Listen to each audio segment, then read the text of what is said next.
വചനം 53. വാക്കർത്ഥം. വഹുവല്ലദീ, അവൻ തന്നെയാണ്, യാതൊരുവൻ, മറജ, അവൻ അയച്ചുവിട്ടിരിക്കുന്നു, അൽ ബഹ്റൈനി, രണ്ടു സമുദ്രത്തെ, ഹാദാ, ഇത് അഥവാ ഒന്ന്, അദ്ബുൻ, ശുദ്ധജലമാണ്, ഫുറാത്തുൻ, നല്ല ശുദ്ധമായ, വഹാദ, ഇത്, ഇതാകട്ടെ അഥവാ മറ്റേത്, മിൽഹുൻ, ഉപ്പാണ്, ഉജാജുൻ, കഠിന ഉപ്പായ അഥവാ കയ്പായ, വജഅല, അവൻ ആക്കുകയും ചെയ്തു, ബൈനഹുമ, ആ രണ്ടിനുമിടയിൽ, ബർസഖൻ, ഒരു മറ, വഹിജുറൻ, തടസ്സവും മുടക്കവും, മഹ്ജൂറൻ, തടസ്സപ്പെട്ട അഥവാ ഭദ്രമായ. وهو الذي مرج البحرين هذا عذب فرات وهذا ملح أجاج وجعل بينهما برزخا وحجرا محجورا. രണ്ട് സമുദ്രങ്ങളെ അയച്ചുവിട്ടവനും അവനത്രേ.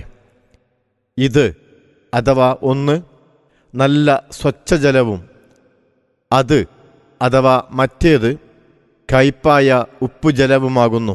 അവ രണ്ടിനുമിടയിൽ ഒരു മറയും ഭദ്രമായ ഒരു തടസ്സവും അവൻ ഏർപ്പെടുത്തിയിരിക്കുന്നു.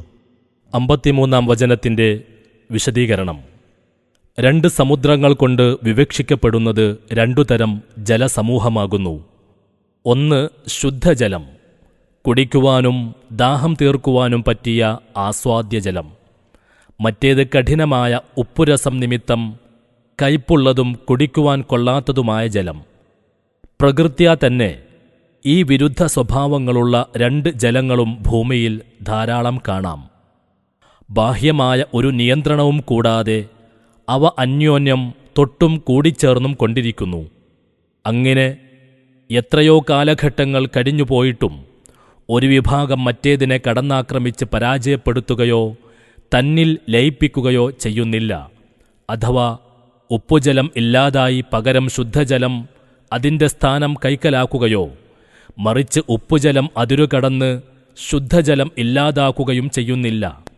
ഏതോ ഒരു അദൃശ്യ മഹാശക്തി അതിന് തടസ്സമായി നിലകൊള്ളുന്നു.